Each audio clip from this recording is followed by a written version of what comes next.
Like பண்ணுங்கள், share பண்ணுங்கள், மறக்காமல் சப்ஸ்கிரைப் பண்ணிடுங்க. ஆட்டு ஈரல் இது வந்து ஆட்டோட கண்ணாமூடி. அந்த கண்ணாமூடியும் ஆட்டு ஈரலையும் இப்போ நம்ம சுத்தம் பண்ணுறோம். இந்த மாதிரி நல்லா சுத்தம் பண்ணி எடுத்து வச்சுக்கிறோம். ஈரலும் குழம்பு வைக்கிறோம். சின்ன வெங்காயம் நம்மளுக்கு எவ்வளவு குழம்பு செலவாகுதோ அவ்வளவுக்கு வந்து இவ்வளோ வணக்கிக்கிறோம். சின்ன வெங்காயம் வணக்கிக்கிறோம். மிளகுத்தூள் கொஞ்சம், ஈரலுக்கு வந்து மிளகுத்தூள், இது வந்து கறி மசாலா கொஞ்சம், தேங்காய் கொஞ்சம், இது எல்லாம் செஞ்சு நல்லா அரைக்கிறோம். அரைச்சி நாம் வந்து ஈரல் குழம்பு வைக்கிறோம். ஈரலும் ஆட்டு கண்ணாமூடியும் குழம்பு செய்ய போகிறோம். இஞ்சி கொஞ்சம், பூண்டு 4 பல், இதையும் வந்து வெங்காயம், இஞ்சி, பூண்டு இதெல்லாம் இந்த மசாலாவோட ஒன்றா நல்லா மை போல் அரைக்கணும். வெங்காயம் போட்டாலும் இப்போ நல்லாயிருக்கும், பெரிய வெங்காயம் போட்டாலும் நல்லாயிருக்கும். நம்மளுக்கு எவ்வளோ குழம்பு செலவாகுதோ அவ்வளோவுக்கு வெங்காயம் வணக்கிக்கலாம். இதையெல்லாம் நம்ம வெங்காயம் வணக்கினது, பூண்டு, இஞ்சி, இந்த மசாலு, தேங்காய் இதெல்லாம் வந்து ஒன்றா வந்து வைக்கிறோம். அரைச்சி எல்லாம் ஈரில் தாளிச்சுட்டு இந்த மசாலையெல்லாம் கலக்கிறோம். இப்போ நாம் அரைக்க போகிறோம்.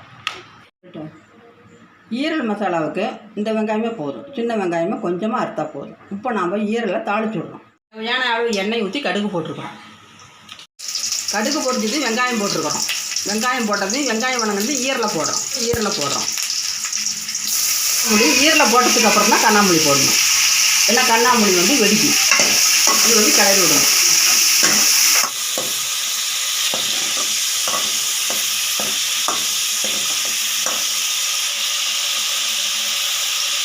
ஈரல் வணங்கினது மசாலா ஊற்றணும்.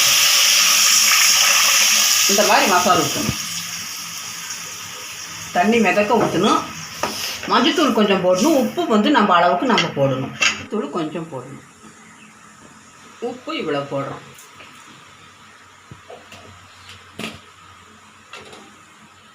உப்பு மஞ்சத்தூள் போட்டதையும் ஒரு கொதி வந்ததுக்கப்புறம் ஒரே ஒரு தக்காளியை நல்லா நொறுங்க கரைச்சி அதில் ஊற்றணும். நல்லா ஒரு கொதி வந்ததுக்கு பிற்பாடு தான் அது செய்யணும். இப்போ தக்காளி போட்டால் ஈரல் வேகாது.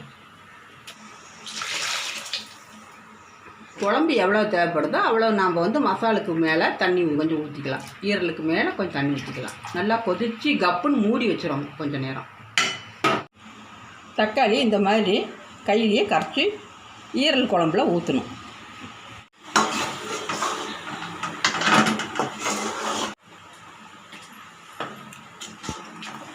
இப்போ தக்காளி வந்து போட்டிருக்கிறோம்.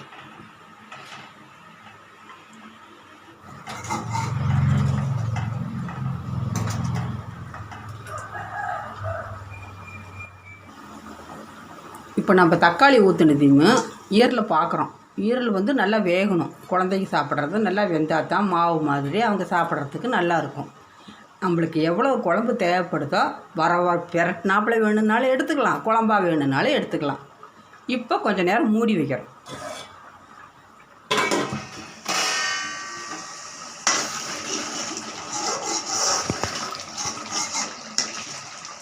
ஈரல் குழம்பு ரெடி.